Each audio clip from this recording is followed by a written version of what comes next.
बंदी छोड़ सतगुरु रामपाल जी परमेश्वर जी की जय हो।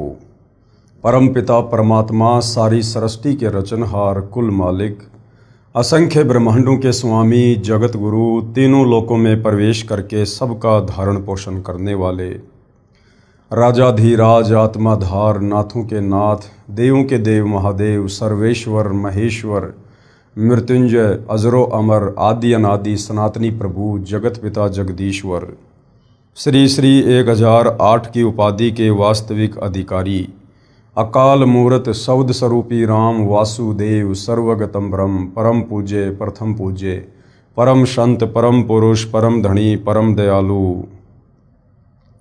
सत्य कबीर हक्का कबीर अल्लाहु कबीर अल्लाहु अकबर बाखबर अल्लाह ताला जगत के तारणहार जगत के मुक्तिदाता जगत के जगन्नाथ हारे के सहारे हिंदुओं के राम मुसलमानों के अल्लाह सिखों के वाहिगुरु ईसाइयों के मसीह दया के सागर दया निधि करुणा के सागर करुणा निधि स्वयंभू परिभू संकट मोचन कष्ट हरण मंगल करण दुख भंजन अविगत कबीर निर्विकार निर्विषम परमात्मा अलय अलेख सतगुरु आदि अनादि सतगुरु असली मर्यादा पुरुषोत्तम असली राम असली कृष्ण असली घनश्याम असली मुरारी राजाओं के राजा महाराजाओं के महाराजा शहंशाहों के शहंशाह सम्राटों के सम्राट भगवानों के भगवान अल्लाहों के अल्लाह प्रभुओं के प्रभु मसीहाओं के मसीह सच्चे वाहिगुरु बाबाओं के बाबा पीरों के पीर सेठों के सेठ जगत सेठ सावड़सा सेठ सर्वगुण संपन्न अनंत कोटि कलाओं के स्वामी अनंत कोटि ब्रह्मांडों के नायक योगियों में महायोगी ध्यानियों में महाध्यानी सिद्धों में परम सिद्ध ज्ञानियों में तत्व ज्ञानी ब्रह्म ज्ञानी महाज्ञानी परम ज्ञानी सर्वश्रेष्ठ ज्ञानी विज्ञानी युवा कबीर समृत कबीर असमवात अमित ओजा सच्चे रहनुमा करीम अल्लाह सुभान अल्लाह दुनिया के अंतिम पैगंबर 8 सितंबर 1951 से गांव धनाना जिला सोनीपत हरियाणा भारतवर्ष की पावन भूमि पे प्रकट रियल कल्कि भगवान श्री नारायण साकार हरि श्री बाबा साहेब नूर अनंत परमात्मा सच्चे दरवेश सच्चे बाखबर संत श्रोमणी सतगुरु रामपाल जी परमेश्वर जी के चरण कमल में आप और हम सभी भाई बहनों का अनंत कोटि दंडवत प्रणाम। सत्साई भाई और बहनों, बहुत बड़ी दया बहुत बड़ी मेहर पूज्य गुरुदेव भगवान की परमेश्वर रामपाल जी की, जिनके शुभ आशीर्वाद से विशेष आशीर्वाद से उनके अमृत सत्संगों का संग्रह पवित्र पुस्तक ज्ञान गंगा के ऊपर वीडियो बनाने की श्रृंखला जारी है। इसी श्रृंखला में आज हमारा ये 21वें नंबर का वीडियो है और प्रत्येक वीडियो में हमें अध्यात्म के विषय में बहुत कुछ जानने और समझने को प्राप्त हो रहा है। तो भाई और बहनों, ये जो पवित्र आध्यात्मिक पुस्तक ज्ञान गंगा है, ये सर्व धर्मों के सर्व धर्मशास्त्रों के ज्ञान से परिचित है। यानी जो ज्ञान सदियों से सतयुग से लेकर वर्तमान समय तक जो आध्यात्मिक ज्ञान हमारे सदग्रंथों में भक्ति और भगवान को लेकर लिपिबद्ध है, जिस ज्ञान का सार आज तक हमारे धर्मगुरु आचार्य शंकराचार्य इस ज्ञान का निष्कर्ष निकाल कर भगत समाज को नहीं दे पाए कि वास्तव में शास्त्र अनुकूल भक्ति क्या है, सत भक्ति मंत्र क्या हैं, परमात्मा कौन है, कैसा है, कहाँ रहता है, कैसे मिलता है, वो तमाम ज्ञान आज इस पवित्र पुस्तक ज्ञान गंगा में सतगुरु रामपाल जी ने जिस प्रकार से मक्खन को गर्म करके और घी बनाकर फिर कई वर्षों के लिए सुरक्षित रख दिया जाता है, उसी प्रकार से सतगुरु रामपाल जी ने सदियों से उलझे हुए इस आध्यात्मिक ज्ञान को साफ सुथरा करके निष्कर्ष निकाल के और भगत समाज के सामने अब अपने सत्संग और अपनी पवित्र पुस्तकों के माध्यम से सार्वजनिक कर दिया है। तो भाई और बहनों, यदि अब भी हम इस भक्ति का लाभ नहीं उठाएंगे, यानी सतगुरु रामपाल जी की शरण में आकर यदि हम शास्त्र अनुकूल भक्ति नहीं करेंगे, तो फिर हम कभी भी लक 84 योनियों से और इस काल के जन्म मरण के चक्कर से बाहर नहीं निकल सकते हैं। और जब तक हम लक 84 योनि के चक्कर से जन्म मरण के चक्कर से बाहर नहीं निकलेंगे, तब तक हमें वो परम शांति और परम सुख नहीं होता जिसकी खोज में ये आत्मा युगों युगों से लगी हुई है। तो भाइयों और बहनों, कुआं खुद प्यासे के पास चलकर आया है, और अब भी यदि कोई अपनी आध्यात्मिक प्यास नहीं बुझाएगा तो उससे बड़ा मूर्ख इंसान फिर धरती पर कोई नहीं होगा। क्योंकि मनुष्य जन्म चाहे स्त्री का हो या पुरुष का, हमें केवल परमात्मा प्राप्ति के लिए ही मिलता है। 84 लाख योनियों में एक ये सर्वश्रेष्ठ मानव चोला जो विचार कर सकता है, चिंतन मनन कर सकता है, सलाह ले सकता है, सलाह दे सकता है और भक्ति कर सकता है। केवल मनुष्य शरीर में ही हम भक्ति कर सकते हैं, अन्य योनियों में भक्ति नहीं कर सकते। तो भाइयों और बहनों, हम तो केवल प्रार्थना कर सकते हैं, आप लोगों को संदेशा दे सकते हैं कि परमात्मा स्वयं धरती पर सतगुरु रामपाल जी के नाम से प्रकट हैं। यदि फ़ायदा उठा सकते हो, आत्म कल्याण करवा सकते हो तो करवा लीजिए, अन्यथा जिस तरह युगों युगों से हम इस काल के कर्म बंधन में बंध कर कभी लक 84 योनि में, कभी जन्म मरण में, कभी नरक में, कभी तपतशिला पर जो असहनीय कष्ट उठा रहे हैं, वो हम यूं ही उठाते ही रहेंगे। तो भाइयों और बहनों, इस पवित्र पुस्तक ज्ञान गंगा के ऊपर आज हमारा ये 21वें नंबर का वीडियो है। यदि आपने इस पुस्तक पर बन चुके पहले के वीडियो नहीं देखे हैं तो आपने अवश्य देखने चाहिए, ताकि आप इस अमृत ज्ञान को, शास्त्र अनुकूल ज्ञान को अच्छे से समझ सकें और अपनी आत्मा का कल्याण करवा सकें। तो भाई और बहनों, सृष्टि रचना, जैसा कि बार बार आप भाई बहनों को बताया जाता है कि सृष्टि रचना भक्ति मार्ग की नींव है, मूल है। सृष्टि रचना को समझे बिना हम भक्ति मार्ग को कभी भी नहीं समझ सकते, और ना हम कभी भक्ति को सफलता की ओर लेकर जा सकते हैं, क्योंकि सृष्टि रचना अध्यात्म की मास्टर की है। तो सृष्टि रचना आपको कई बार मौखिक और सतगुरु रामपाल जी की इस पवित्र पुस्तक ज्ञान गंगा से दिखाकर भी समझा दी गई है। साथ में आपको विश्वास हो, इसलिए सर्व धर्मों के धर्मशास्त्रों से सृष्टि रचना को सतगुरु रामपाल जी ने प्रमाणित भी कर दिया है। और जिन जिन महापुरुषों को परमात्मा स्वयं सतलोक से चलकर इस पृथ्वी पर प्रकट होकर जिंदा बाबा या सतगुरु रूप में मिले हैं, उन महापुरुषों ने भी अपनी गवाही दी है कि परमात्मा कौन है, कैसा है, कहाँ रहता है, हम पहले कहाँ रहा करते थे, और हम यहाँ जन्म मरण और लक 84 योनियों का कष्ट क्यों उठा रहे हैं। तो भाइयों और बहनों, उसके बाद कोई शंका नहीं होनी चाहिए और हमें तुरंत इस भक्ति को स्वीकार कर लेना चाहिए। साथ में उन तमाम आत्माओं के आपको इंटरव्यू भी सुनाए गए हैं, दिखाए गए हैं, जिन आत्माओं ने सतगुरु रामपाल जी की शरण प्राप्त करने के बाद इस शास्त्र अनुकूल सत भक्ति से जो जो लाभ उठाए हैं, जो जो सुख उनके शरीर में और परिवारों में हुए हैं, उन्होंने अपने मुख से उन सब का व्याख्यान किया है, जो कि आप और हमारे विश्वास के लिए काफ़ी हैं। और भी कुछ भाई बहन हैं जो पहले महाकष्ट भोग रहे थे, 3 ताप के कष्टों से दुखी थे, प्रारब्ध के कर्मों से दुखी थे, हर तरह से साधु संत महात्माओं की शरण में जाकर थक चुके थे। जितने भी यत्न और प्रयत्न उन्होंने करने थे वो उन्होंने किए, लेकिन उसके बावजूद भी किसी भी प्रकार का लाभ वो अपने शरीर में या परिवार में नहीं उठा पा रहे थे। और जैसे ही उनको सतगुरु रामपाल जी के विषय में पता चला, उन्होंने सत्संग सुने, ज्ञान को समझा, और जैसे ही सतगुरु रामपाल जी की शरण प्राप्त की, उनसे उपदेश लिया, और उपदेश प्राप्त करके जब उन्होंने शत भक्ति मंत्रों का जाप शुरू किया, और जब से उन्होंने त्रिकाल संध्या शुरू की है, तब से उनके घर में और उनके परिवार में वो अवर्णनीय, अकल्पनीय सुख हुए, जिनका वो बखान करते करते नहीं थक रहे हैं। तो भाइयों और बहनों, आज इस पवित्र पुस्तक ज्ञान गंगा में ऐसी ही कुछ और भगत आत्माएं हैं जिन्होंने सतगुरु रामपाल जी से उपदेश प्राप्त करने के बाद जो जो आध्यात्मिक लाभ प्राप्त किए हैं, वो अपनी जुबानी आप और हमारे विश्वास के लिए बता रहे हैं। संत हो तो ऐसा, यदि धरती पर संत हो तो ऐसा। यानी संत तो बहुत है धरती पर, गांव गांव, नगर नगर में संत ही संत है। हिंदुस्तान तो आध्यात्मिक क्षेत्र है, इसलिए यहाँ तो आपको हर नगर में, हर गांव में कोई न कोई संत महात्मा अवश्य मिलेगा। लेकिन भाइयों और बहनों, धरती पर एक समय में केवल एक ही पूर्ण संत होता है। अब इन लाखों में से उस एक पूर्ण संत की पहचान करना बड़ा कठिन है।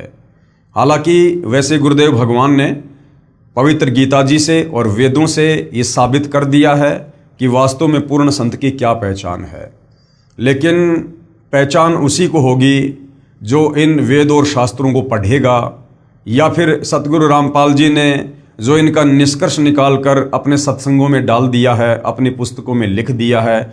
जब हम सतगुरु रामपाल जी के सत्संग सुनेंगे या उनके द्वारा लिखी पुस्तकों को पढ़ेंगे तो एक समय में धरती पर एक ही पूर्ण संत होता है और वो पूर्ण संत स्वयं कबीर परमात्मा जी ही होता है। उनके अलावा कोई सच्चा ज्ञान इस काल के 21 ब्रह्मांड में बता ही नहीं सकता है। तो संत हो तो ऐसा। मैं शशि प्रभा, प्रधानाचार्य यानी प्रिंसिपल, राजकीय वरिष्ठ माध्यमिक विद्यालय डिगाना, जिला जिंद में कार्यरत हूं। मैं अपने घर के लड़ाई झगड़े, मानसिक तनाव के कारण लगभग 35 वर्ष से परेशान थी। अब देखिए भाई और बहनों, आम तौर पर व्यक्ति यही सोचता है कि मैं पढ़ लिख कर कोई नौकरी प्राप्त कर लूंगा, 10, 15, 20 हज़ार रुपये मेरे घर में हर महीने आने लग जाएंगे तो मैं सुखी हो जाऊंगा। लेकिन यहाँ एक प्रिंसिपल शशि प्रभा बहन, उसकी तो काफ़ी तनख्वाह थी, उसके बावजूद भी उसके घर में वो कष्ट थे, वो कहर टूट रहे थे जिनका वर्णन करना मुश्किल है। तो भाई और बहनों, जीवन में पैसा ही सब कुछ नहीं होता है। ठीक है, हम जिस लोक में रह रहे हैं यहाँ पर पैसा भी ज़रूरी है, यानी धन भी ज़रूरी है। लेकिन धन केवल आपकी आवश्यकता पूरी कर सकता है, आपके कर्मों को धन मिटा नहीं सकता, आपके भाग्य में लिखी समस्याओं को धन समाप्त नहीं कर सकता है। मैं अपने घर के लड़ाई झगड़े, मानसिक तनाव के कारण लगभग 35 साल से परेशान थी। पति मारता भी था, सारा वेतन छीन लेता था तथा जितना उससे परेशान किया जाता वह करता था। 32 किल्ले जमीन का मालिक होते हुए भी हमारे को सदा कुत्तों की तरह रोटी देता था। मैंने उसके तथा अपने सभी रिश्तेदारों से मदद मांगी। मैंने समाज में रहने वाले पंचायती आदमियों से भी मदद मांगी। मेरा किसी ने भी साथ नहीं दिया। ये विचार करके कि संत बिगड़े कार्यों को संवार दिया करते हैं, मैंने आनंदपुर बीना मध्य प्रदेश वाले को गुरु बनाया। लेकिन घर में वही कलेश। लड़कियां परमात्मा की दया से अपने दम पर पढ़ाई, अब शादी नहीं हो पा रही थी। बाप ने रिश्ता ढूंढना बंद कर दिया। अब इसी उलझन के कारण मैं बालाजी गई, बगड़ राजस्थान, धौलीधार हिमाचल प्रदेश गई, पीर फकीर गुरुद्वारे का सहारा लिया। घर में जब अकेली होती थी तब रोती थी कि धरती पर परमात्मा है या नहीं। जुल्म और नाइंसाफी सहन करती करती मेरी हालत पागलों सी हो गई थी। फिर एक दिन यह दुखी आत्मा उस परमात्मा के दरबार तक पहुंची जो दुख निवारण करता है।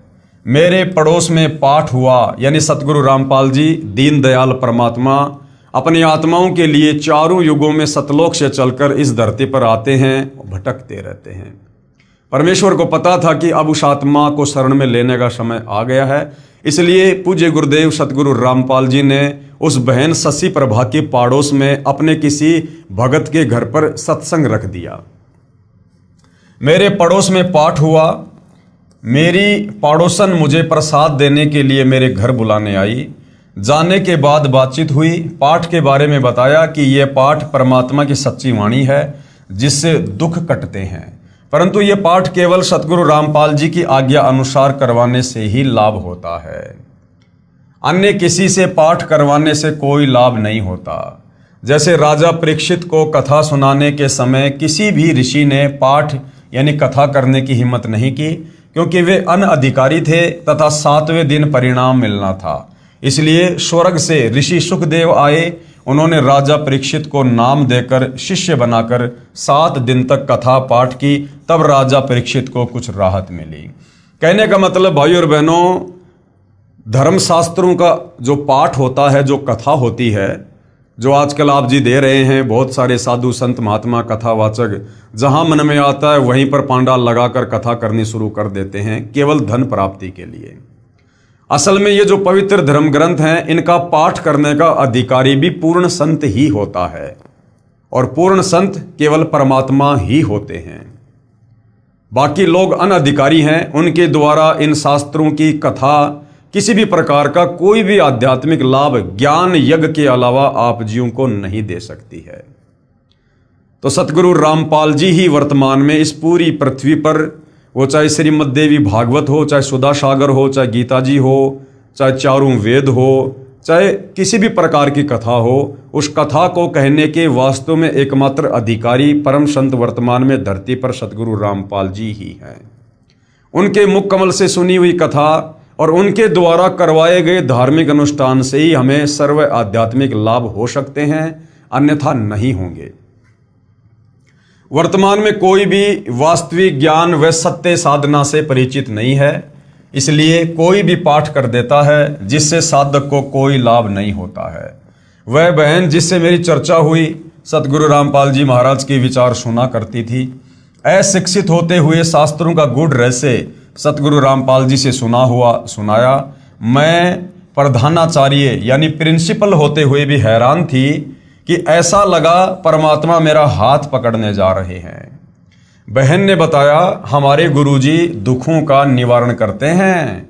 अपने आध्यात्मिक ज्ञान से हमें सतभक्ति देकर, सतभक्ति मंत्र देकर, फिर जब हम उन मंत्रों का जाप करते हैं, गुरुदेव के बताए अनुसार घर पर 5 यज्ञ करते हैं और धर्मशास्त्रों का पठन पाठन करते हैं, उससे हमें सर्व आध्यात्मिक लाभ होते हैं और दुखों का निवारण होता है।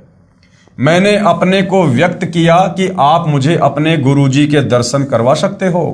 मालिक की दया से अगले दिन मैं सतगुरु रामपाल जी महाराज जी को साधारण सी कुर्सी पर बैठा पाया। मैं नहीं जानती थी कि सतगुरु क्या होते हैं, उनकी महिमा क्या होती है।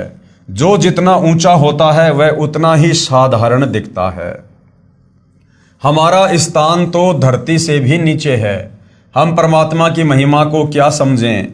मेरे गुरुजी ने मेरी व्यथा सुनी और कहा कि आप नाम उपदेश ले लो। सतगुरु रामपाल जी ने उसकी सारी राम कहानी सुनी। हालांकि वे तो अंतर्यामी थे, जानी जान थे, लेकिन लीला एक संत की कर रहे हैं, जिसके चलते उन्होंने उस बहन से उसकी सारी कथा सुनी। और उसके बाद गुरुदेव ने कहा कि देख बेटी, हमारे पास में कोई इंजेक्शन तो है नहीं, ना हम कोई दवाई देते हैं, ना कोई झाड़ा लगाते हैं, ना कोई जंत्र मंत्र करते हैं। हमारे पास तो राम नाम की दवाई है, हमारे पास तो पूर्ण परमात्मा का शत भक्ति मंत्र है। यदि आप उपदेश लेने के बाद मर्यादा में रहकर भक्ति करोगी तो परमेश्वर आपके सर्व कष्टों का निवारण करेंगे। आप नाम उपदेश ले लो, सब ठीक हो जाएगा। अगले दिन मुझे उपदेश दिया। 1 महीने के अंदर अंदर लड़की का रिश्ता आया और फिर शादी हुई। मुझे ऐसा लगा कि कुछ अनहोनी सी हो रही है। वही पति जो रिश्ता भी नहीं कर रहा था आज शादी कर रहा है। फिर कुछ समय बाद मेरी बड़ी लड़की के पेट में रिसोड़ी हो गई, बच्चा अभी था नहीं। फिर चिंता बनी। मैंने अपने लड़के को कहा कि तुमने देखा कि जब हम फिल्म देखते हैं तो इधर से परमात्मा की प्रार्थना की जाती है और उधर से किसी व्यक्ति का ऑपरेशन चल रहा हो तो वह ठीक हो जाता है। वह मेरी बात से सहमत हो गया और ताजपुर दिल्ली सतगुरु के सत्संग में सेवा में चली गई। वहां से मैं लड़की के पास अस्पताल में गई। ऑपरेशन ठीक हुआ। जो शंका कैंसर की हुई वह भी ठीक हुई। फिर लड़की गर्भवती हुई। इतने में जमाई के साथ एक ट्रैक्टर मोटरसाइकिल की दुर्घटना का समाचार मिल गया।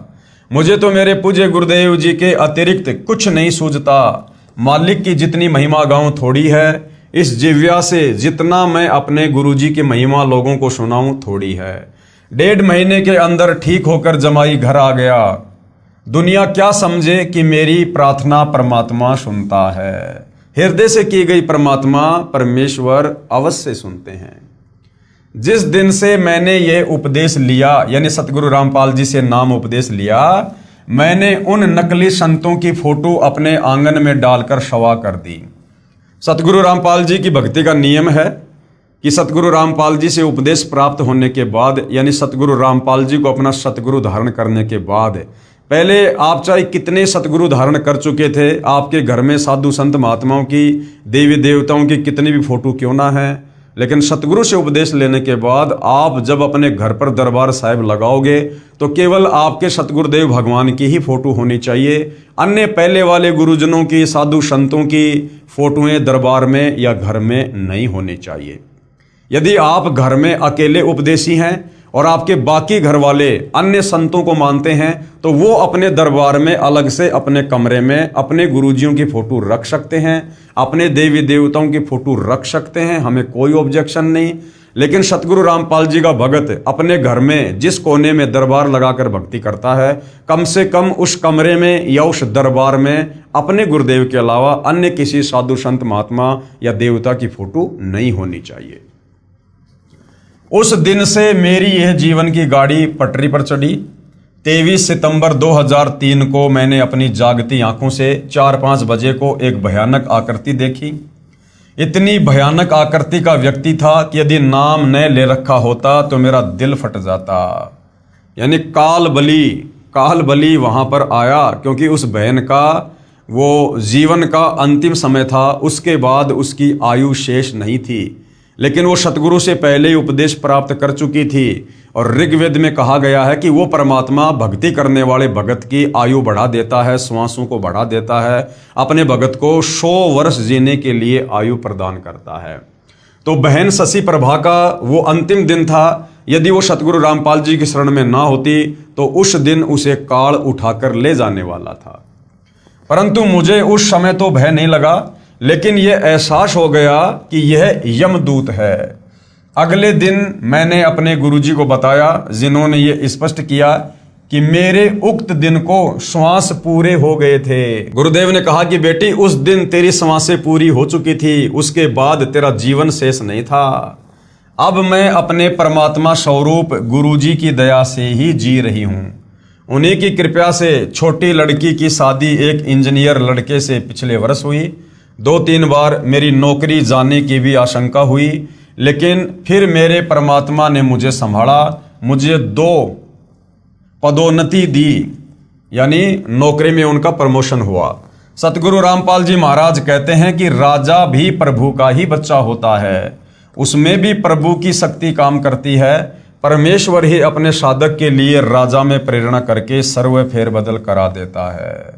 यानी सारी सृष्टि कबीर परमेश्वर जी के अधीन है और कबीर परमात्मा ही वर्तमान में सतगुरु रामपाल जी के रूप में धरती पर आप और हमारे आत्म कल्याण के लिए प्रकट हैं। तो भला क्या राजा, क्या महाराजा, क्या ब्रह्मा विष्णु महेश, क्या ये काल और क्या दुर्गा, सबका रिमोट कबीर परमात्मा सतगुरु रामपाल जी के हाथ में है।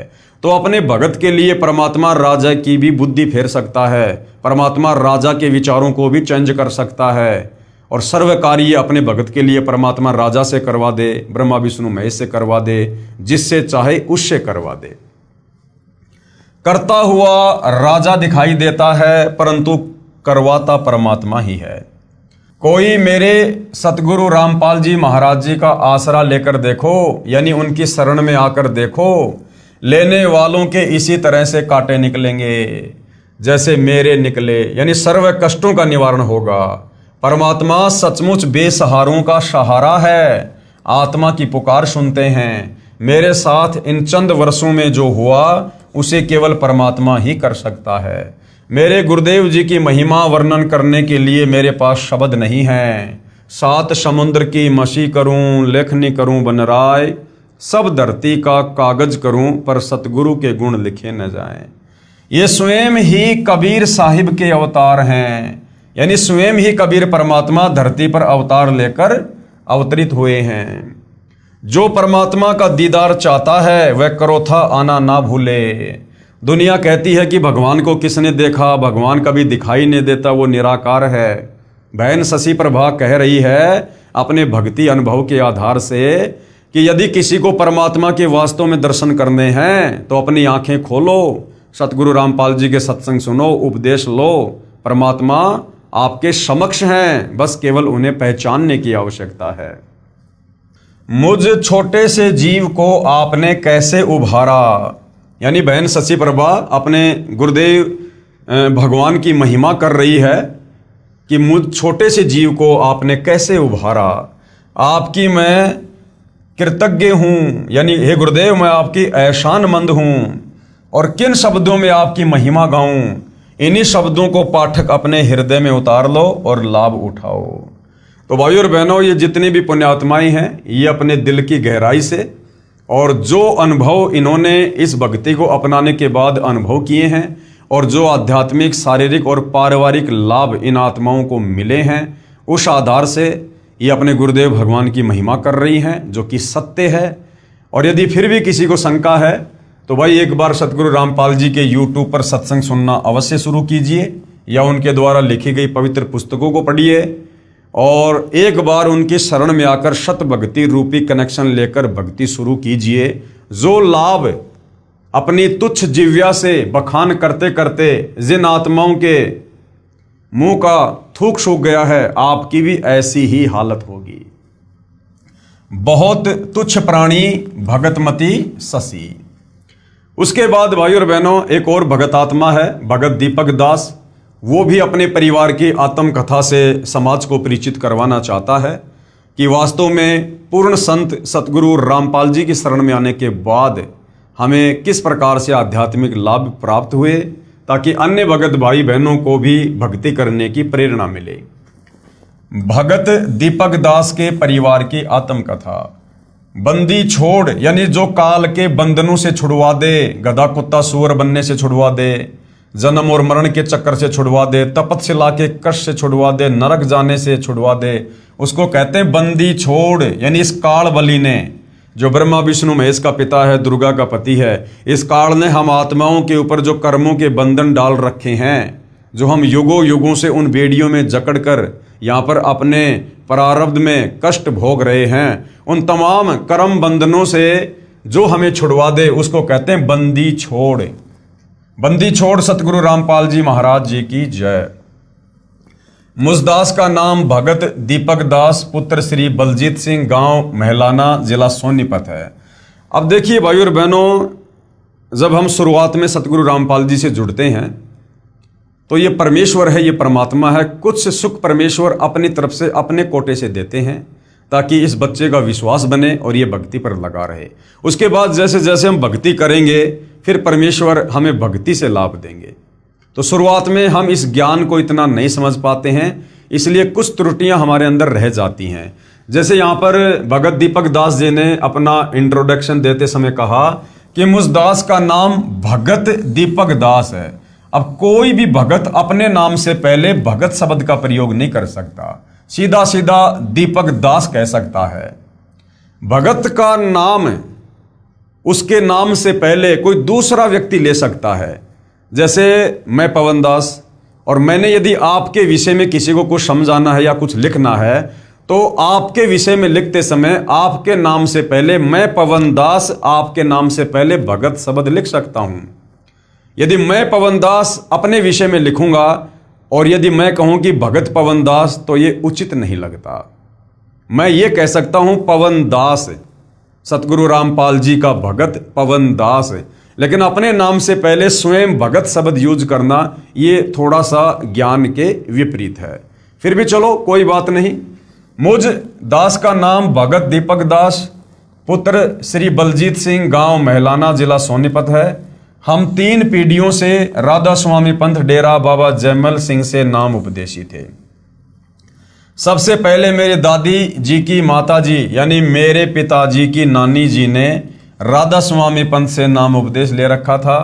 उसके बाद मेरे दादा दादी जी और फिर मेरे माता पिताजी ने भी राधा स्वामी पंथ से संत गुरविंदर सिंह जी से नाम लिया हुआ था।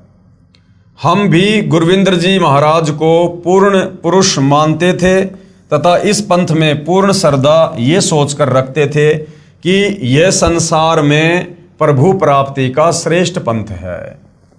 और उनके विशाल डेरे और विशाल संगत समूह को देखकर विशेष आकर्षित थे और सेवा करने के लिए डेरा बाबा जयमल सिंह व्यास पंजाब में तथा छतरपुर पूषा रोड दिल्ली भी जाते रहते थे। लेकिन इस पंथ में उम्र विशेष में नाम दिया जाता है, इसलिए अभी मैं इस पात्रता के लिए अयोग्य था। यानी बचपन में इस पंथ में नाम नहीं दिया जाता है, युवा होने के बाद नाम दीक्षा दी जाती है, जो कि अध्यात्म के खिलाफ है। अरे युवा अवस्था आते आते यदि उसके प्राण छूट गए तो वो तो रह गया भक्ति और भगवान से कोसों दूर। जबकि अध्यात्म का नियम है कि जैसे ही बच्चा 3 वर्ष का हो जाए, 3 वर्ष का बच्चा थोड़ा थोड़ा बोलना या चलना फिरना शुरू कर देता है, उसी समय बच्चे को नाम उपदेश दिलवाकर भक्ति पर लगा देना चाहिए। मेरे माता पिता जिस दिन राधा स्वामी पंथ में नाम लेने के लिए गए हुए थे, उसी दिन मेरे छोटे भाई जिसकी उम्र 5 साल थी, उसके हाथ से पड़ोस के एक बच्चे की आंख में कोई वस्तु अनजाने में लग गई। जब शाम को नाम उपदेश लेकर मेरे माता पिता वापस आए, उसी दिन से हमारा व हमारे पड़ोसियों का बैर हो गया, यानी दुश्मनी हो गई कि आपके बेटे ने हमारे बेटे की आंख में जानबूझकर चोट मारी है, और उसी दिन से हमारे ऊपर दुखों का पहाड़ टूट पड़ा। उसी दौरान मेरे दादाजी का बीमारी के कारण देहांत हो गया। जब मेरे दादाजी का पार्थिव शरीर दूसरे कमरे में रखा हुआ था, तो उस समय मेरी दादी जी जिनका देहांत हुए 12 वर्ष हो चुके थे, मेरी बुआ प्रेमवती में प्रेत की तरह प्रवेश करके बोली। मेरी दादी ने भी राधा स्वामी पंथ से प्राप्त 5 नामों की बहुत ज़्यादा साधना कर रखी थी। वे नियमित रूप से 3 बजे ही व दिन में भी भजन व सुमरण करने के लिए बैठ जाया करती थी और घंटों राधा स्वामी पंथ के बताए नामों का जाप व अभ्यास किया करती थी, जो नाम काल के नाम हैं। तो उसकी दादी जी ने उसकी बुआ के अंदर प्रेत की तरह प्रवेश करके क्या कहा कि आज तुम्हारे दादाजी का जीवन संस्कार समाप्त हो गया, इसलिए मैं तुम्हें संभालने आई हूं। मेरी दादी जी को जीवित अवस्था में सांस की बीमारी के कारण खांसी रहा करती थी। वे 12 साल के बाद भी ज्यों की त्यों ही खांस रही थी। जब हमने पूछा कि दादी जी आप तो बहुत दुखी दिखाई दे रही हो, क्या आप सतलोक नहीं गई? तब मेरी दादी ने कहा कि बेटा, मैंने गलत साधना के कारण अपना अनमोल मनुष्य जीवन व्यर्थ कर दिया और अब मृत्यु के पश्चात भूत योनि में कष्ट उठा रही हूँ। मैं कहीं सतलोक में नहीं गई। मेरी माता जी ने घोर आश्चर्य के साथ पूछा कि माँ, क्या आपको आपके गुरु चरण सिंह जी महाराज ने नहीं संभाला? तब मेरी दादी जी ने अत्यंत दुख के साथ कहा कि उन्होंने मेरी कोई संभाल नहीं की और मैं आज भी ऐसे ही दुखी हो रही हूँ।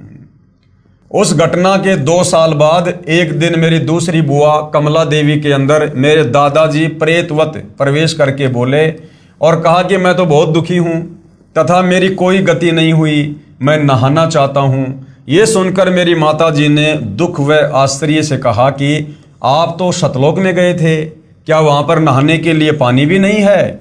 लेकिन दादाजी ने कोई जवाब नहीं दिया। फिर मेरी माता जी मेरे दादाजी यानी जो कि मेरी बुआ कमला देवी में प्रेतवत प्रवेश थे, उनको नहलाने लगी तो वह कहने लगे कि बेटी, मैं अपने आप नहा लूँगा।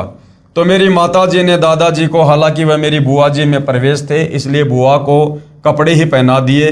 तो मेरा दादाजी बोले, बस बेटी मेरी धोती ले आओ, मैं बांध लूँगा। मेरी माताजी ने ऐसे ही एक चद्दर पकड़ा दी जो उन्होंने कपड़ों के ऊपर से ही लपेट ली। फिर कहा कि मेरे लिए चाय बनाओ और जल्दी जल्दी में ही चाय पी ली। मैंने पूछा कि दादाजी आप सतलोक नहीं गए? तो उन्होंने कहा कि बेटा, मैं तो बहुत कष्ट में हूँ। मेरी माता जी ने फिर पूछा कि आप तो राधा स्वामी हुजूर चरण सिंह जी महाराज से नाम उपदेशी थे, भक्ति भी करते थे, क्या उन्होंने आपकी कोई संभाल नहीं की? तब मेरे दादाजी जो मेरी बुआ कमला देवी में भूत की तरह प्रवेश थे, उन्होंने कहा कि उन्होंने मेरी कोई संभाल नहीं की, मैं तो ऐसे ही धक्के खाता फिर रहा हूँ। उसी दौरान मेरी आंखें भी इतनी कमज़ोर हो गई थी कि मुझे कम दिखाई देने लग गया था और चश्मा बार बार बदलवाना पड़ा था। मैं एक दोस्त के साथ पढ़ने के लिए उसके पास जाता था। वहाँ पर भगत संतराम जी ने मुझे पूर्ण ब्रह्म के अवतार सतगुरु रामपाल जी महाराज की महिमा सुनाई तथा कहा कि आप सतगुरु रामपाल जी महाराज से नाम उपदेश लो, आपकी आंखें ठीक हो जाएंगी। तथा कहा कि इन्हीं कष्टों और दुखों से हम जीवों को निकालने के लिए परमेश्वर कबीर साहिब सतगुरु रामपाल जी का रूप धारण करके आते हैं। मैंने कहा कि मेरे माता पिता जी ने राधा स्वामी पंथ से नाम उपदेश ले रखा है। भगत संतराम जी ने कहा कि वह पंथ पूर्ण नहीं है, यानी उस राधा स्वामी पंथ में परमात्मा की पूर्ण भक्ति नहीं है। उनकी भक्ति साधना से न तो सतलोक प्राप्ति होगी और ना ही जीवन में कभी कर्म की मार टल सकेगी। उसे तो सिर्फ कबीर साहिब का नुमाइंदा पूर्ण संत ही टाल सकता है और कबीर साहिब के नुमाइंदे के रूप में कबीर साहिब स्वयं ही धरती पर प्रकट होते हैं। मेरे पिताजी को सांस की बीमारी थी। 10 कदम चलने पर ही वे बेहाल हो जाया करते थे और सांस की बीमारी के कारण दम फूलने लगता था। हाई और लो ब्लड प्रेशर की भी बीमारी थी। मेरे पिताजी को इलेक्शन ड्यूटी के दौरान हार्ट अटैक हुआ, पर कर्म संस्कारवश वे बच गए। लेकिन तब हम ये सोचते रहे कि राधा स्वामी पंथी संत गुरविंदर सिंह जी महाराज ने हार्ट अटैक से बचा लिया। बड़ी रजा की। देखो भाई और बहनों, ये भगत का, श्रद्धालु का स्वभाव होता है। जब तक वो सत्य से परिचित नहीं होता है तब तक चाहे वो किसी की भी शरण में है, उसी को अपना सर्वस्व मानकर और उनकी गोद में बैठा रहता है। ये भगत का स्वभाव होता है। लेकिन उसके बाद तो हमने सर्दियों की एक एक रात में अपने पिताजी का एक एक सांस टूटते देखा है। यानी उसके बाद उनके पिताजी की दमा से बहुत ही बुरी हालत हुई, बिल्कुल मृतप्राय हो जाते थे और सिवाय बैठकर रोने के हम कुछ नहीं कर पाते थे, क्योंकि दवाइयों का भी आखिर आ चुका था। यानी दवाइयाँ दे देकर भी थक चुके थे। डॉक्टर जितनी ज़्यादा से ज़्यादा डोज दवाई की बढ़ा सकते थे बढ़ा चुके थे, इससे ज़्यादा वे खुराक को नहीं बढ़ा सकते थे। मेरी माताजी डेरे बाबा जयमल सिंह से लाया हुआ प्रसाद उन्हें खिलाती और राधा स्वामी पंथी गुरविंदर सिंह जी महाराज की मूर्ति के सामने बैठकर प्रार्थना करती और रोती। उसी समय मेरे छोटे भाई को ओपरे यानी भूत प्रेत की शिकायत रहने लगी। वह रात को चमक कर उठ जाता था तथा कहता था कि कोई मेरा पैर पकड़कर खींच रहा है और मुझे सोने नहीं दे रहा। यानी राधा स्वामी पंथ से दीक्षा भी ले रखी, उन गुरुओं के कहे अनुसार भक्ति भी कर रहे हैं, उसके बावजूद भी शरीर में, घर में, परिवार में दुर्गति ज्यों की त्यों। वो भी बहुत बीमार रहने लगा, छोटा भाई भी। पूर्ण परमात्मा कबीर परमेश्वर जी की दया से मुझ दास को यानी दीपक दास को 8 अक्टूबर 1998 को सतगुरु रामपाल जी महाराज से नाम उपदेश प्राप्त हुआ। सतगुरु रामपाल जी महाराज जी की असीम कृपा से 20 दिन के अंदर ही मेरा चश्मा उतर गया तथा मैंने दवाई खाना भी छोड़ दिया। यानी वेदों में भाई और बहनों पूर्ण परमेश्वर कबीर साहिब जी की महिमा लिखी हुई है कि कबीर परमेश्वर अपने भगत के अंगों को भी ठीक कर देता है, उसकी आंखें स्वस्थ कर देता है, उसके पैर स्वस्थ कर देता है, उसका शरीर स्वस्थ कर देता है भक्ति करवाने के लिए। तथा मैंने दवाई खाना भी छोड़ दिया। मुझे सतगुरु रामपाल जी महाराज पर पूरा विश्वास हो गया था। भगत संतराम जी ने घर पर आकर मेरे माता पिताजी को भी समझाया कि आप पूर्ण परमात्मा कबीर साहिब के नुमाइंदे पूर्ण सतगुरु रामपाल जी महाराज से नाम उपदेश लो, आपके सर्व कष्टों का निवारण हो जाएगा। यहाँ पर जो बार बार ये नुमाइंदा शब्द आ रहा है भाई और बहनों कि भाई पूर्ण परमात्मा कबीर साहिब के नुमाइंदे पूर्ण संत रामपाल जी, नुमाइंदे का मतलब होता है कि कबीर जी के द्वारा भेजा गया संत।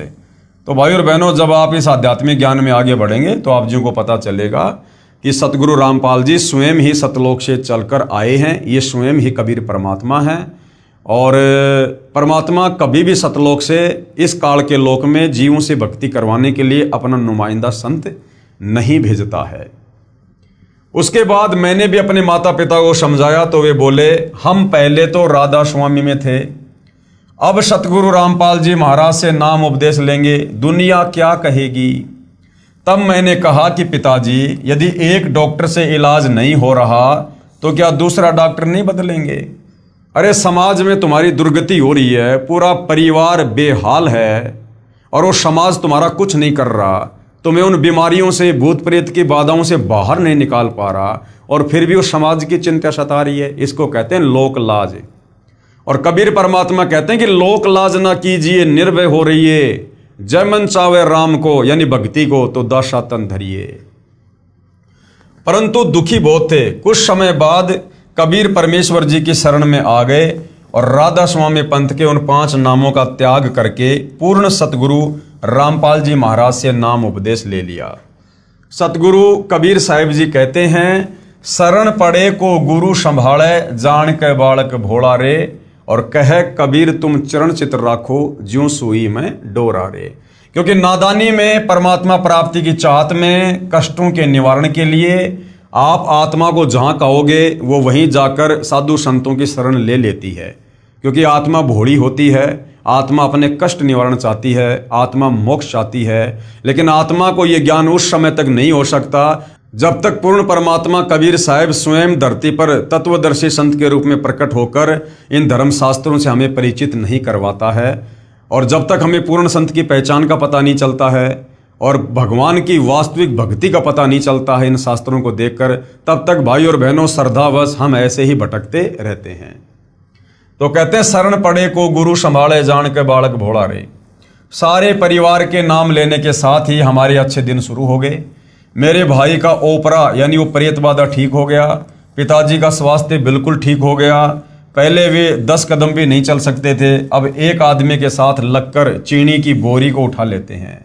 आज हमारा परिवार पूर्ण परमात्मा के अवतार सतगुरु रामपाल जी महाराज जी की शरण में उनकी दया से पूर्ण सुखी है। सतगुरु रामपाल जी स्वयं ही अपने अवतार हैं। सतगुरु रामपाल जी किसी के अवतार नहीं हैं, क्योंकि ये पूर्ण ब्रह्म परमात्मा हैं और पूर्ण ब्रह्म परमात्मा स्वयं ही सतलोक से चलकर यहाँ पर अवतरित होता है। परंतु हमारे दादा दादी व पिताजी नानी जी के मनुष्य जीवन का जो नुकसान हुआ उसकी भरपाई किसी भी प्रकार से नहीं हो सकती। भरपाई हो सकती है, सतगुरु रामपाल जी ने उसका तरीका बता रखा है। आप उनके नाम का सतगुरु रामपाल जी के पास जाकर पाठ प्रकाश करवा सकते हैं, अनुष्ठान करवा सकते हैं, जिससे सतगुरु रामपाल जी वो आत्माएं चाहे किसी भी योनि में हैं, चाहे लक 84 पशु पक्षी की योनि में हैं, चाहे वो प्रेत योनि में हैं, सतगुरु रामपाल जी भगवान उनके नाम का पाठ होने के बाद उनकी वो योनि छुड़वाकर तुरंत उनको मनुष्य जन्म देंगे और अपनी शरण में लेंगे। यदि किसी आदमी की जान बचाने के लिए लाखों और करोड़ों रुपए खर्च कर दिए जाएं और उसकी जान बच जाए तो उसे उस खर्च हुए पैसे का कोई मलाल नहीं होता और सोचता है कि चलो जान तो बची, लेकिन आज चाहे कितनी भी कीमत चुकाने पर भी मेरे दादा दादी का जीवन, जो कि शास्त्र विरुद्ध साधना राधा स्वामी पंथ द्वारा बताए 5 नामों की साधना करने से बिल्कुल व्यर्थ चला गया, वे भूत और पितर की योनियों में कष्ट भोग रहे हैं, वापस नहीं आ सकता। जो घिनौना मजाक ये नकली संत और पंथ सर्व समाज के साथ कर रहे हैं, क्योंकि 84 लाख योनियां भोगने के पश्चात मिलने वाले अनमोल मनुष्य जीवन को, जो पूर्ण परमात्मा को प्राप्त करने का एकमात्र साधन है, उसे बर्बाद कर रहे हैं। इस महाशक्ति की आपूर्ति किसी भी कीमत से नहीं की जा सकती। अब भाई और बहनों, सतगुरु रामपाल जी ने बताया कि दोष इन संतों का भी नहीं है, क्योंकि यहाँ पर जितने भी प्राणी हैं, चींटी से लेकर हाथी, मनुष्य से लेकर ब्रह्मा विष्णु महेश, ये सब इस 21 ब्रह्मांड के स्वामी ज्योति निरंजन काल के अधीन हैं। ये सब काल के रिमोट से चलते हैं। जब तक तत्वदर्शी संत की शरण में जीव नहीं आता है, तब तक वो 21 ब्रह्मांड में काल के रिमोट से ही चलता है। तो ये जितने भी साधु संत महात्मा आचार्य शंकराचार्य हैं, ये अपनी सोच आधार से तो समाज का भला करने के मकसद से ही ये बीड़ा उठाते हैं, गुरु पदों पर बैठे हुए हैं। ये लोग ये सोचकर कि हमें जो आध्यात्मिक ज्ञान है वो पूर्ण है और इसी आध्यात्मिक ज्ञान से समाज का भला होगा, ये सोचकर ये लोग आगे उपदेश करते हैं। और कुछ भाई और बहनों, फिर ये गुरु पद प्राप्त करने के बाद में इन लोगों में स्वार्थ आ जाता है, कुछ अहंकार आ जाता है, जिसके चलते फिर ये दूसरों की शास्त्र अनुकूल साधना को स्वीकार नहीं करते हैं। तो एक प्रकार से ये जितने भी साधु संत महात्मा हैं, ये भी परमात्मा के बच्चे हैं। ये भी अपने घर से परमात्मा की प्राप्ति के लिए एक भगत बनकर ही निकलते हैं, लेकिन आगे चलकर संस्कारवश काल प्रेरणा से फिर इनको ये गुरुआई मिल जाती है, गुरु पद मिल जाते हैं और उस पद को प्राप्त करके फिर इनके हजारों लाखों करोड़ों शिष्य हो जाते हैं, जिस कारण से फिर ये उस पद को छोड़ नहीं पाते हैं। इनके अंदर वो मान बढ़ाई और अहंकार अपना घर कर देती है। तो निकले तो ये भी परमात्मा प्राप्ति के लिए हैं, लेकिन काल प्रेरणा से ये फिर उलझ कर रह जाते हैं। हे बंदी छोड़ सतपुरुष रूप सतगुरु रामपाल जी महाराज, आपने बड़ी दया की हम तुच्छ जीवों पर, जो अपना सत्य ज्ञान देकर अपनी शरण में बुला लिया। अन्यथा हम भी पीढ़ी दर पीढ़ी से प्राप्त इस शास्त्र विरुद्ध साधना में अपने मनुष्य जन्म को समाप्त करके कहीं भूत और पितरों की योनियों में चले जाते और इस शास्त्र विधि युक्त सतभक्ति से वंचित रह जाते। सर्व बुद्धिजीवी समाज से प्रार्थना है कि अभी भी समय है, इस सत्य ज्ञान को समझें तथा निष्पक्ष होकर निर्णय करें। बंदी छोड़ सतगुरु रामपाल जी महाराज के चरणों में आकर सतभक्ति प्राप्त करके अपने मनुष्य जीवन का कल्याण करवाए। सत साहेब। सतगुरु के चरणों का दास भगत दीपक दास। भगत ने अपने नाम से पहले भगत शब्द का प्रयोग नहीं करना चाहिए। ये उनके मोबाइल नंबर हैं। अगर मोबाइल नंबर ओके हैं और यदि आपको कोई शंका है तो आप जी इस आत्मकथा की सत्यता के विषय में इनको कॉल करके जान सकते हैं। उसके बाद एक और अन्य भगतात्मा है जो सतगुरु रामपाल जी की शरण प्राप्त होने के बाद जो उनको भक्ति अनुभव हुए, जो उनके परिवार में, उनके शरीर में जो प्रारब्ध के कष्ट थे उनका समाधान हुआ। फिर उन्होंने किस प्रकार से अपने पूज्य गुरुदेव सतगुरु रामपाल जी भगवान की महिमा की है। 3 ताप को पूर्ण परमात्मा ही समाप्त कर सकता है। 3 ताप का कष्ट क्या होता है? दैहिक, दैविक और आध्यात्मिक। इन कष्टों को केवल परमात्मा ही समाप्त कर सकते हैं। अन्य साधु संत महात्मा तो छोड़िए, ब्रह्मा विष्णु महेश भी 3 ताप के कष्टों को यानी प्रारब्ध में लिखे दुखों को समाप्त नहीं कर सकते हैं। Bhagat Ram Kumar Dhaka, ex headmaster MA B.Ed का प्रमाण। मैं Ram Kumar Dhaka, retire headmaster Delhi, MA B.Ed, गांव सुंडाना, जिला रोहतक। वर्तमान पता है आज़ाद नगर रोहतक और ये इनके मोबाइल नंबर हैं। मैं वहाँ रहता हूँ।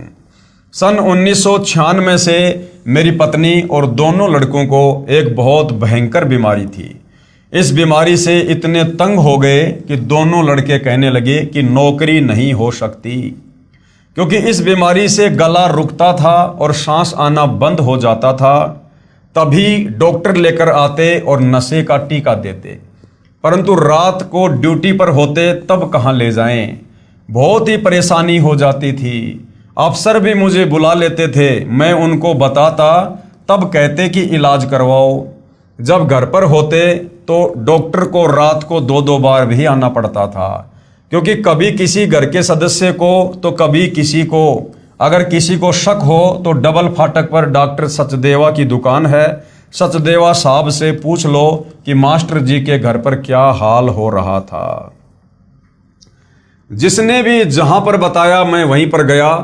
उत्तर प्रदेश में कराना शामली के पास, उत्तर प्रदेश में खेकड़ा, राजस्थान में बालाजी कई बार, खाटू श्याम जी व कई जगह जंतर मंत्र वालों के पास, हरियाणा में।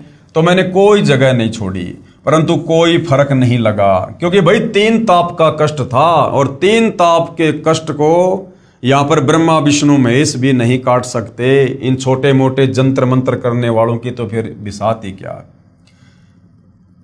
करेला के पास खेड़ा कंचनी, भोतावाड़ा, गौना के पास नगर, समचाना, सिकंदरपुर, खिड़वाली आदि अनेक जगह गया और लगभग 3 लाख रुपए लग गए, कोई काम नहीं आए। अब सन 1996 में 3 लाख रुपए आज के 15 लाख रुपए के बराबर समझो।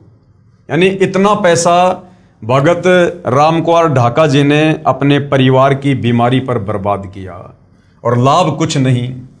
मैं थक गया और मेरा परिवार बर्बाद हो गया। यानी राम कुमार ढाका जी खुद सरकारी नौकरी में, उनके दोनों बच्चे खुद नौकरी कर रहे हैं और उसके बावजूद भी कह रहे मैं थक गया, बर्बाद हो गया मेरा परिवार इस 3 ताप के कष्ट के कारण। मेरी पत्नी ने मेरे से कहा कि मेरा जीवन समाप्त होने वाला है, तथा भगत सुभाष पुत्र महेंद्र पुलिस वाला जिस सतगुरु रामपाल जी की महिमा सुनाता है, मुझे उसी संत से नाम दिला दे।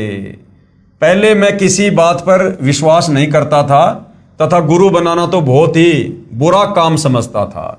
कहा करता था कि तेरा गुरु तो मैं ही हूं, क्योंकि राम कुमार ढाका जी खुद शिक्षक थे, टीचर थे। तो ये कहा करते थे कि भाई मैं तो लोगों का गुरु हूं और मैं गुरु क्यों बनाऊं। लेकिन भाई जो शिक्षक होता है वो केवल अक्षर ज्ञान तक सीमित है, लेकिन आध्यात्मिक गुरु अलग होते हैं। जो कर्म के कष्ट आध्यात्मिक गुरु मिटा सकता है, वो अक्षर ज्ञान वाला गुरु नहीं मिटा सकता। मैं MA B.Ed, मेरे से ज्यादा कौन गुरु होगा। परंतु परिस्थितियों ने मुझे विवश कर दिया तथा मैंने ये भी स्वीकृति अपनी पत्नी को दे दी कि आप नाम ले लो।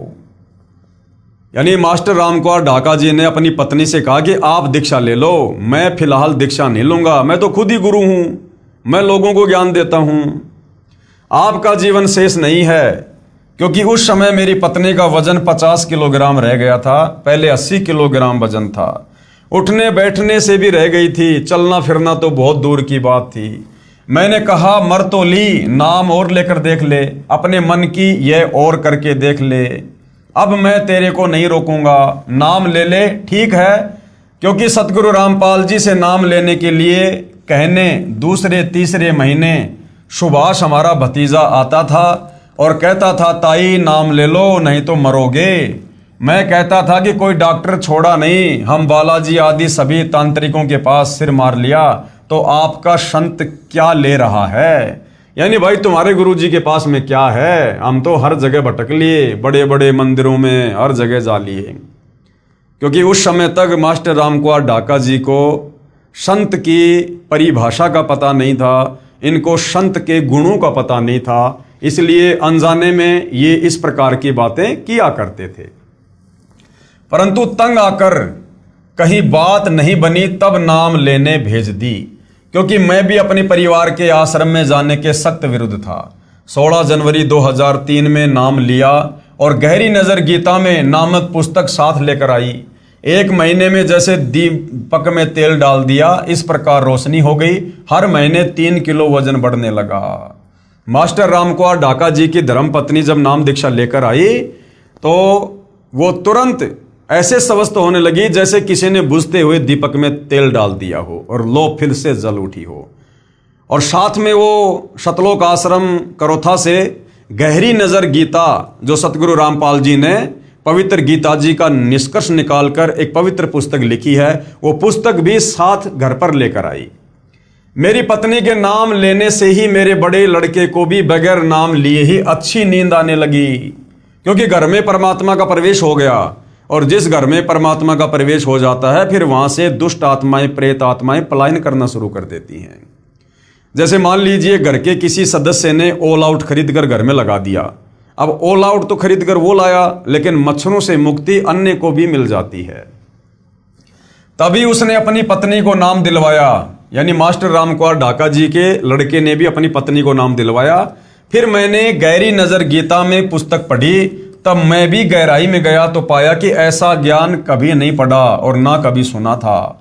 और मैंने भी अप्रैल 2003 में नाम दीक्षा ले ली। आज मेरे घर में सभी बड़े बच्चे तक सब नाम ले चुके हैं और भक्ति कर रहे हैं।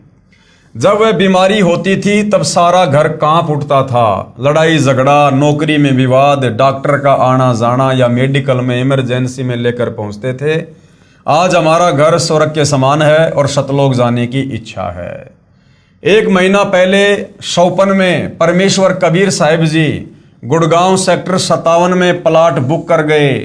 जब ड्रॉ निकला तो वही प्लाट नंबर मिला जो शौपन में कबीर परमेश्वर ने बताया था। सुबह समाचार पत्र पढ़ा तो वही प्लॉट नंबर अलॉट था। हमारे यहाँ ऐसी बीमारी थी कि कोई भी इतना दुखी नहीं होगा जो हम थे।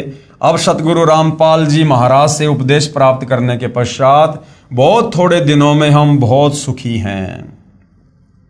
मेरे घर पर जिन यानी जिंद प्रकट हुआ।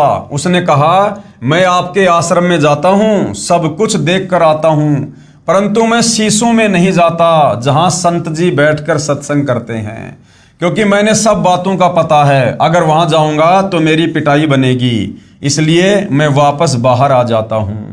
और तुम कहीं तांत्रिकों के पास क्या, चाहे बालाजी गए, मैं अंदर जाया ही नहीं करता, बाहर रह जाता हूँ। मेरे को कोई बांधने वाला नहीं है। मेरे साथी डरपोक थे, वो भाग गए, अब मैं नहीं जाऊँगा। मेरे को पढ़कर छोड़ रखा है। मैंने तेरे घर व तेरी लड़की के घर की ईंट से ईंट बजानी है। मैं इस प्रकार पढ़कर छोड़ रखा हूँ कि एक के बाद एक सभी के विनाश का नंबर आएगा, चाहे कहीं भी भाग लो। कुछ दिन के बाद वही प्रेत घर में फिर प्रकट हुआ और जोर जोर से बोलने लगा, कहाँ है तेरा गुरु रामपाल, कहाँ है तेरा मालिक कबीर देव, कबीर परमेश्वर। जब भी वह प्रकट होता था, मनुष्य की तरह बातचीत करता था। तभी मेरी पत्नी हमारे घर पर बने पूजा स्थल पर चली गई और दंडवत प्रणाम किया। तभी जिंद प्रेत की पिटाई आरंभ हो गई और कहने लगा, क्या पिटाई करते हो, इन दीवारों को अब गिरा दूंगा। उसकी अच्छी पिटाई हुई। वो कहने लगा, हाय ये तो दीवार नहीं लोहे का जाल है। सरिये हैं। ये मालिक रामपाल जी कहाँ से आ गए? ये तो बरवाड़ा सत्संग करने गए हुए थे। उस दिन सतगुरु रामपाल जी महाराज बरवाड़ा जिला हिसार में सत्संग करने गए हुए थे। मैं तो इसलिए आया था कि मालिक यहाँ पर है ही नहीं। अब भाइयों और बहनों, जब हम इस ज्ञान की गहराई में जाएंगे तब हमें पता चलेगा कि सतगुरु रामपाल जी का जिस घर में एक बार प्रवेश हो जाता है, यानी उपदेश प्राप्त करने के बाद में जिस घर में सतगुरु रामपाल जी की भक्ति शुरू हो जाती है, फिर वहां कोई प्रेत व्रेत नहीं आ सकता। तो यहां पर ये जो जिंद कहा जा रहा है कि हमारे घर पर आया और इस प्रकार से बोला, तो भाइयों और बहनों, ये सारे खेल सतगुरु रामपाल जी परमेश्वर जी के हैं। उस भगत राम कुंवर ढाका के परिवार को विश्वास दिलाने के लिए ये सारा खेल सतगुरु रामपाल जी ने स्वयं ही जिंद के रूप में खेला, ताकि उस परिवार को सतगुरु रामपाल जी की शरण में आने के बाद उनकी भक्ति पर विश्वास हो और आज के बाद वो अन्य किसी भी साधु संत महात्मा या तांत्रिक के चक्कर में पड़कर अपने जीवन को बर्बाद ना करे। तो परमेश्वर इस प्रकार से भी अपनी आत्माओं को अपनी शरण में बनाए रखते हैं। जिंद ने कहा कि मैं आया था तुम्हारी ईंट से ईंट बजाने, परंतु मेरी ईंट से ईंट बज गई। मेरे को नरक में डालेंगे, मैं चला जाऊंगा, मुझे छुड़वा दो। करोथा आश्रम में सतगुरु रामपाल जी बैठे हैं, इनको आदमी मत समझना। पूर्ण परमात्मा आए हुए हैं, इनको मत छोड़ देना, नहीं तो खता खा जाओगे, यानी धोखा खा जाओगे। ऐसे ही खेड़ा कचनी वाला पंडित भी इलाज करता था।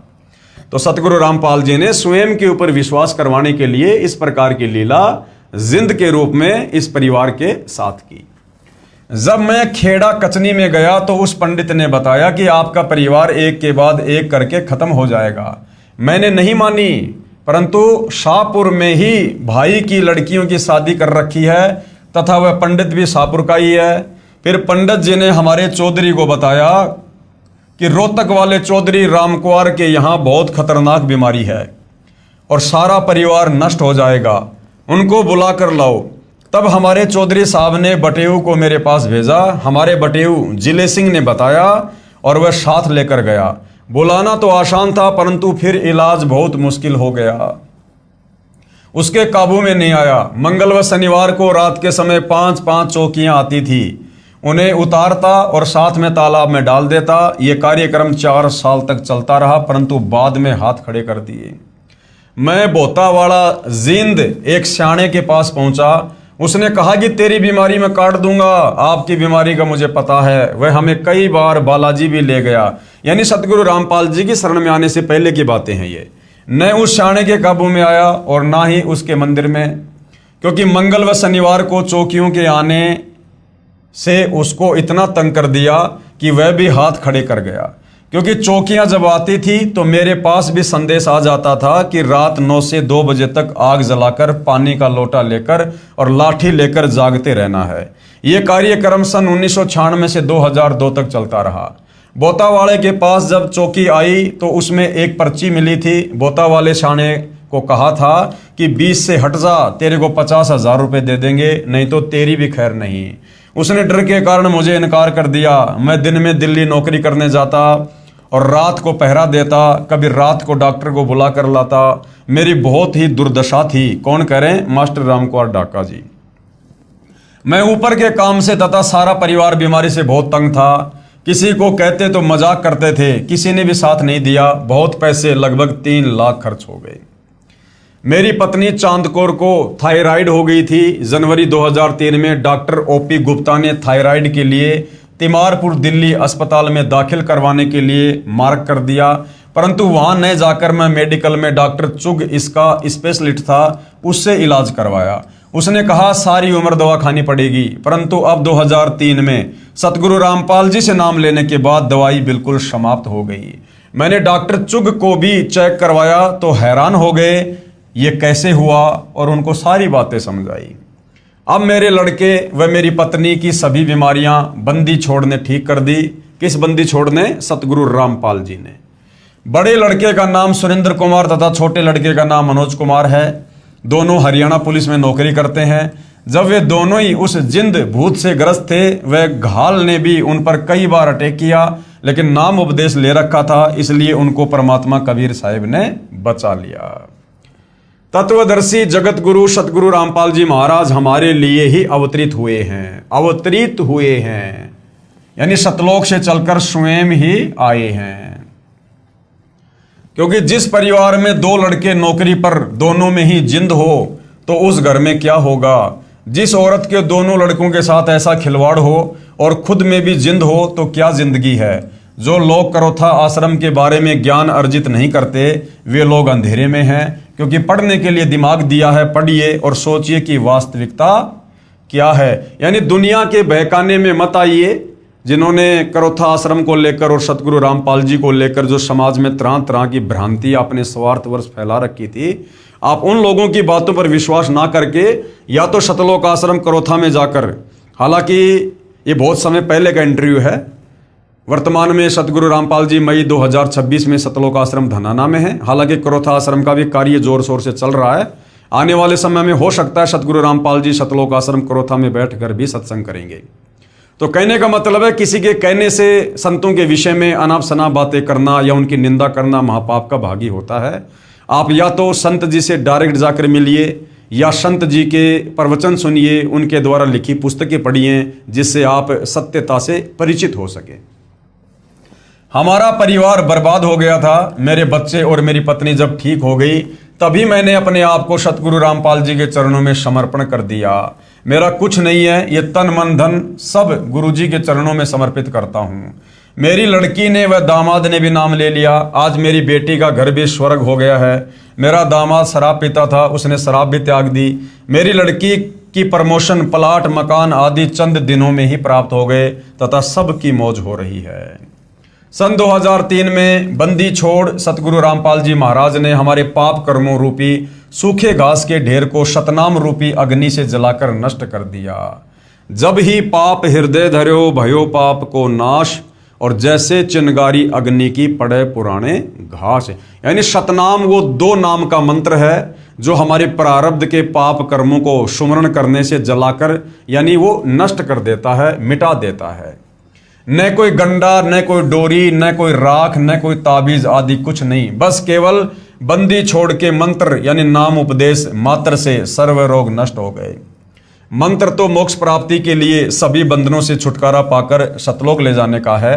ये सभी बीमारियां तो रूंगे में कबीर देव की कृपा से ही समाप्त हो जाती हैं। रूंगा यानी मुफ्त में। यदि ऐसा ना हो तो भक्ति से विश्वास उठ जाता है। अब हम बहुत सुखी हैं। अब चाहे कोई कुछ भी करे, हमारे घर पर कुछ नहीं हो सकता, क्योंकि हम बंदी छोड़ कबीर साहिब के हंस हैं, यानी सतगुरु रामपाल जी के भगत हैं, उनके चरणों में हैं। मैं भी नहीं मानता था, इन बातों को पाखंड कहता था, परंतु जब एक के बाद एक को डॉक्टर के पास ले जाता था तब बीमारी में पैसे भी लगे, तंग भी हुए, तब आंखें खुली, वास्तव में ही जाल में फंसा रखा है।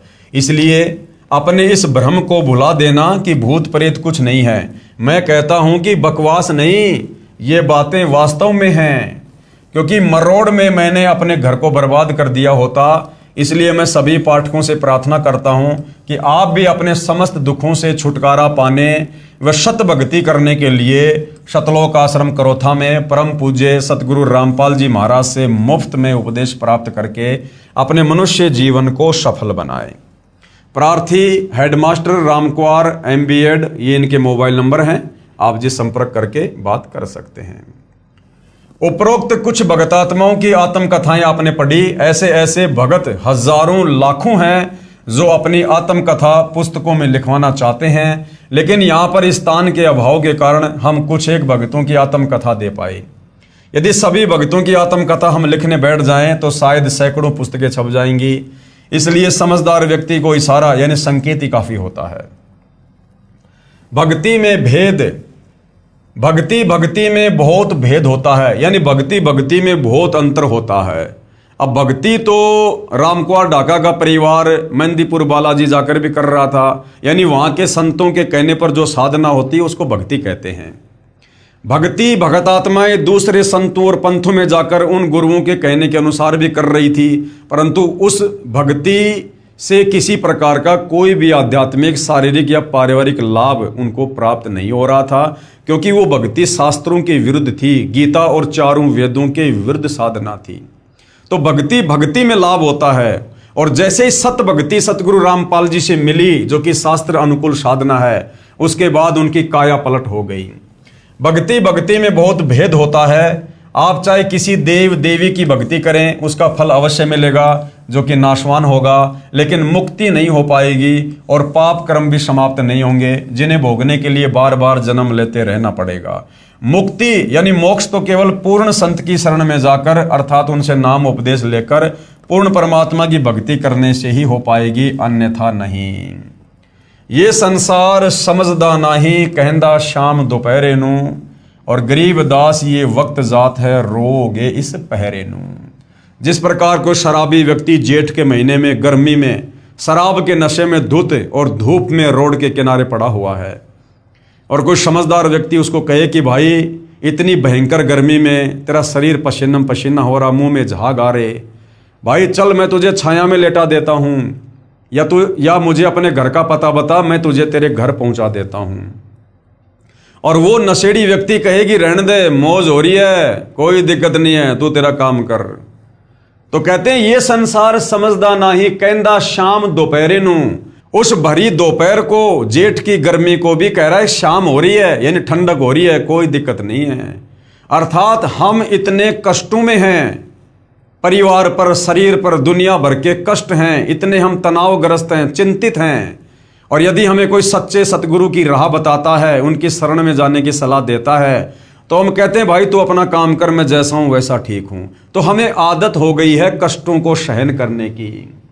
ये संसार समझदा नाही, कहंदा शाम दोपहरे नू, यानी दुखों को भी सुख समझ रहे हैं। और आदरणीय गरीबदास जी कहते हैं, गरीबदास ये वक्त जात है कि नालायको, ये समय हाथ से निकल जाएगा। पूर्ण परमात्मा सतगुरु रूप में धरती पर आए हुए हैं, अपनी आत्मा का कल्याण करवा लो। गरीबदास ये वक्त जात है, फिर रोगे इस पहरे नू, इस समय को याद कर करके कुत्ते बन के ऊपर मुंह करके रोया करोगे। फिर अगर आज समय रहते सतगुरु रामपाल जी की शरण में आकर इस सत भक्ति का फायदा नहीं उठाया तो भाइयों और बहनों, आज के इस वीडियो में गुरुदेव भगवान के आशीर्वाद से केवल इतना ही, क्योंकि कुछ एक आत्माएं थी जिनकी आत्मकथा आप भाई बहनों को सुनाना बताना बहुत ज़रूरी था, कि किस प्रकार से सतगुरु रामपाल जी से उपदेश प्राप्त करने से पहले उनका जीवन, उनका परिवार नरक बना हुआ था। भूत प्रेत की बाधा, जिंद की बाधा, हर प्रकार से शरीर को रोगों ने घेर रखा था। घर में हर प्रकार से सर्व सुविधा होते हुए भी घर नरक बना हुआ था। और जैसे ही सतगुरु रामपाल जी की शरण प्राप्त हुई, कुछ ही दिनों में शास्त्र अनुकूल शत भक्ति के तहत शत मंत्रों का जाप करने के चलते उनके घर में, परिवार में हर प्रकार से सुख हुआ। जो ओपरी पराई बाधा जिंद भूत प्रेत पिशाच की थी, वो भी परमेश्वर ने दूर कर दी, और आज उनका घर स्वर्ग तुल्य है, और आज वो आत्मा निश्चिंत होकर परमात्मा प्राप्ति के मार्ग में लगी हुई है। तो भाइयों और बहनों, ऐसा आपके साथ भी हो सकता है यदि आप जी भी उन परिवारों की तरह दुखी हैं, कष्ट में हैं। और यदि आप कष्ट में नहीं हैं, दुखी नहीं है, और आप बहुत अच्छे परिवार में हैं, आपके शरीर में भी कोई दुख नहीं है, तो भी भाइयों और बहनों, आपने इस सत्य ज्ञान को स्वीकार करना चाहिए। इस ज्ञान को समझकर पूर्ण संत की शरण में आकर अपनी आत्मा का कल्याण करवाना चाहिए। क्योंकि हो सकता है पिछले प्रारब्ध के कारण आज आपके घर में सुख हैं, आज आपके शरीर में सुख हैं, लेकिन वर्तमान में सतगुरु रामपाल जी से शास्त्र अनुकूल सत भक्ति लेकर ना करने से अगले जन्म में क्या होगा उसका सोचिए। अगले जन्मों में क्या होगा जब गधे बनेंगे, कुत्ते बनेंगे, क्योंकि बार बार तो मनुष्य जन्म मिलता नहीं है, ये तो 184 योनियां भोगने के बाद एक बार मिलता है। और इस जन्म को यदि हमने भक्ति ना करके बर्बाद कर दिया, तो आज हम चाहे देश के प्रधानमंत्री हैं, कितने सुखी हैं, अगला जन्म हमारा गधे की योनि से, सुअर की योनि से, कुत्ते की योनि से 184 में शुरू होगा। फिर हमें ये सुख नहीं होंगे, ये साधन उपलब्ध नहीं होंगे जो आज हम मनुष्य जन्म प्राप्त करके पिछले जन्म की भक्ति मलाई के कारण भोग रहे हैं। तो समझदार व्यक्ति अपने भविष्य को देखेगा और आगे देखा कि आगे मेरे साथ क्या होगा।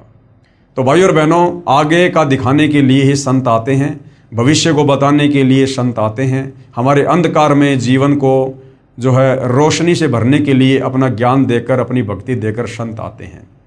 तो भाई और बहनों, हमने मनुष्य जन्म प्राप्त करके बुद्धि विवेक का इस्तेमाल करके इन बातों पर विचार करना चाहिए कि मैं कौन हूँ, कहाँ से आया हूँ, क्यों जन्म रहा हूँ, क्यों मर रहा हूँ। मैं भले सुखी हूँ, लेकिन मेरे जैसे ना जाने कितने लोग दुखी हैं, रोडों पर भीख मांगते हैं। मैं भी इंसान, वो भी इंसान, दोनों में इतना अंतर क्यों? इन तमाम प्रकार के सवालों के जवाब आपको आत्मज्ञान के तहत केवल सतगुरु रामपाल जी के सत्संग सुनने से मिल सकते हैं। और जब आत्मज्ञान होगा तो फिर परमात्म ज्ञान भी सतगुरु रामपाल जी आपको देंगे और आपके इस जीव की मुक्ति भी करवाएंगे, यदि आपने समय रहते उनके ज्ञान को समझकर उनकी शरण ग्रहण करी तो भाइयों और बहनों, केवल निवेदन कर सकते हैं, प्रार्थना कर सकते हैं। इसलिए आज के सत्संग में केवल इतना ही। कल परमेश्वर की सेवा में फिर हाजिर होंगे। तब तक पूज्य गुरुदेव भगवान हम सभी भाई बहनों को आज्ञा दें, आशीर्वाद दें और हमें भ्रमने भटकने से बचाएं और हमारा मार्गदर्शन करें। बंदी छोड़ सतगुरु रामपाल जी परमेश्वर जी की जय हो।